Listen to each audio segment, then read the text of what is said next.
Hello दोस्तों, global affairs आप सभी का स्वागत है। मैं हूं सुलेमान।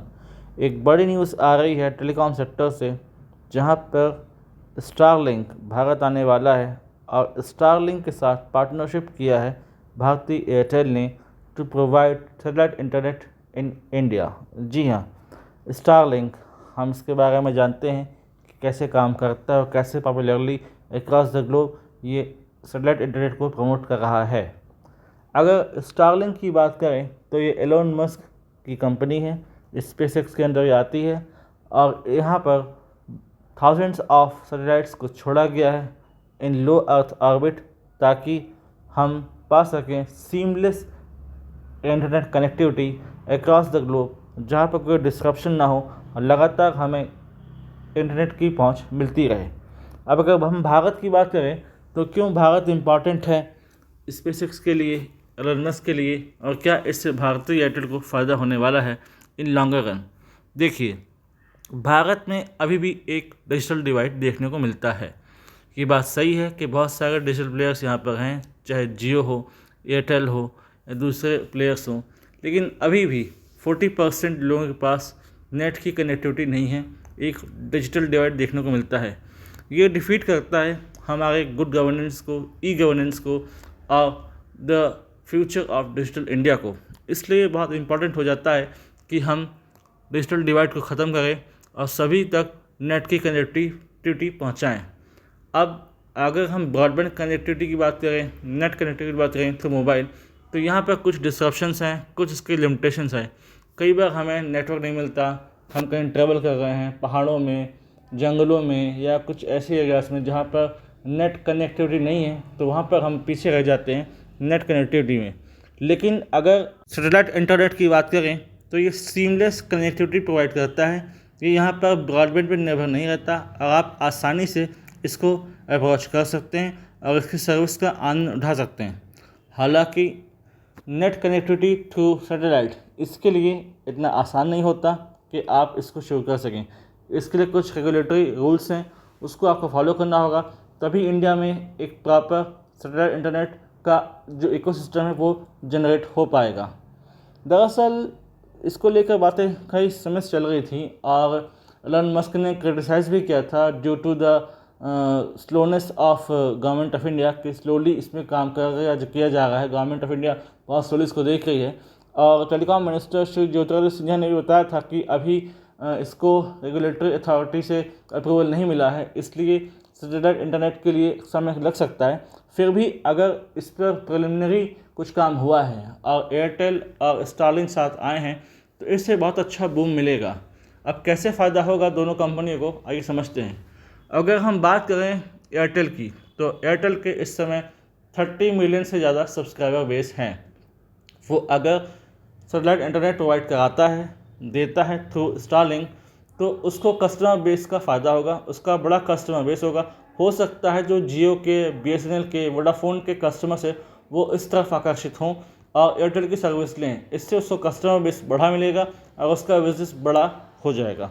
अब अगर हम बात करें स्टारलिंक की, स्टारलिंक की अगर बात करें तो यहाँ पर उसे मिलता है एक अच्छा खासा मार्केट। इंडिया एक बड़ा मार्केट है और यहाँ पर साइजेबल मिडिल क्लास है जो अफोर्ड कर सकता है ऐसी सर्विसेज। इसलिए इंटरनेट में की बात करें तो अच्छा खासा बिजनेस मिलेगा। इसमें से को भी, एलन मस्क को भी एक ल्यूक्रेटिव मार्केट मिलने वाला है यहाँ पर। हालांकि इसको लेकर बहुत सारा अपोजिशन था। जियो इसको नहीं चाहता था कि मटेरियलाइज हो पाए, प्रॉपर से कंसेप्चुलाइज हो पाए। जियो का भी अपोजिशन था इसको लेकर, क्योंकि अगर जियो को ये डर था कि ऐसा हो गया तो फिर जो उसका कस्टमर बेस है वो खिसक जाएगा और सबको सब फ़ायदा एयरटेल को मिलेगा। बीच में जियो ने अपना अच्छा खासा प्रेजेंस मार्केट में बना के रखा हुआ है। उन्होंने चीपर नेट के सर्विसेज रखी, नेट का रेट सस्ता रखा इंडिया में, जिससे अच्छा खासा बूम आया। बिल्कुल मार्केट एक तरीके से डिस्टर्ब हो गया और वन साइडेड हो गया, सब के सब जियो की तरफ चले गए, तो जियो को एक अपर एज मिला। लेकिन अगर इसकी बात करें सैटेलाइट इंटरनेट की, तो यहाँ से अगर एयरटेल और स्टारलिंक काम करते हैं तो उनको अच्छा खासा बूस्ट मिलेगा। इसलिए जियो को डर है कि उसका जो बना कस्टमर बेस है वो उसको नुकसान ना हो। अब अगर बात करें तो कैसे काम करेगा, तो यहाँ एक इक्विपमेंट लगेगा जिसको भारती एयरटेल अपने रिटेल शॉप में बेचेगा, लोग उसे लेंगे, अपने एक्टिव कराएंगे और थ्रू सैटेलाइट आपको फैसिलिटीज़ मिलेंगी ऑफ इंटरनेट जो कि सीमलेस होंगी। और इसमें ये डर नहीं रहेगा कि कब नेटवर्क चला गया या कहीं नेटवर्क काम नहीं कर रहा है। लो अर्थ ऑर्बिट में कई हज़ार सैटेलाइट्स छोड़े हैं स्पेसएक्स ने, इसके लिए 6,900 से ज़्यादा सैटेलाइट्स वो छोड़ चुका है इन लो अर्थ ऑर्बिट। लेकिन उसको और ज़्यादा छोड़ने पड़ेंगे और छोड़ने का प्लान है भी कि और ज़्यादा सैटेलाइट्स वो रिलीज़ करें इन लो अर्थ ऑर्बिट, ताकि जो सीमलेस कनेक्टिविटी है वो प्रोवाइड करी जा सके अक्रॉस द ग्लोब। इसके लिए काम किया जा रहा है दिन रात, ताकि अच्छा खासा जो नेट कनेक्टिविटी है वो मिल जाए। लेकिन एक समस्या ये है कि यूएस और इंडियन मार्केट में अंतर है। इंडिया यूएस नहीं है और इंडिया में जो परचेजिंग पावर है वो यूएस की तरह नहीं है। $80 का ये इक्विपमेंट आएगा, तकरीबन 6,000 रुपये से ज़्यादा। तो क्या बहुत से लोग इसको अफोर्ड कर पाएंगे? मतलब जो रेट रखा है स्पेसएक्स ने, स्टारलिंक ने जो रेट रखा हुआ है इस इक्विपमेंट का जो बेचा जाएगा थ्रू एयरटेल के स्टोर्स, वहाँ पर कितने लोग आकर्षित होंगे इस महंगे इक्विपमेंट को लेने में, ये एक चिंता का विषय है। दूसरी बात है कि कैसे ये मटेरियलाइज़ किया जाएगा और कितना समय इसको लगेगा, क्योंकि ऐसा नहीं है कि भारतीय एयरटेल ने केवल जो है स्टारलिंक के साथ ही पार्टनरशिप की है। लंदन बेस्ड एक कंपनी है वन वेब भी वही सर्विस प्रोवाइड कराती है जो प्रोवाइड कराता है स्टारलिंक अपने सर्विसेज के थ्रू।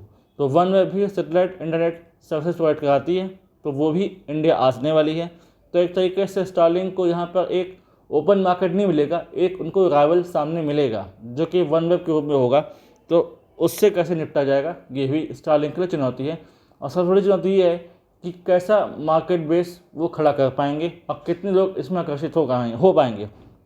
अपने प्रोडक्ट को कॉम्पिटिटिव बनाने के लिए मार्केट में स्टारलिंक को प्राइसेस घटाने पड़ेंगे। वो कितना कम करते हैं ये देखने की बात है, ताकि ये अफोर्डेबल हो सके और लोग इसके प्रति आकर्षित हों।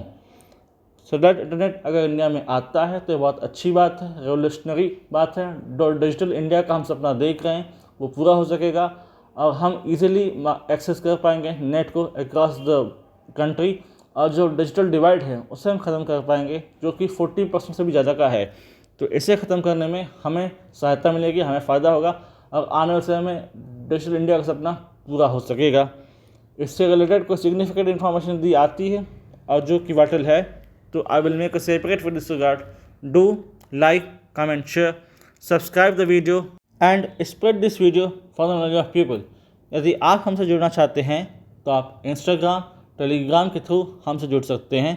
The link is given in description. Thanks for watching. जय हिंद, जय भारत।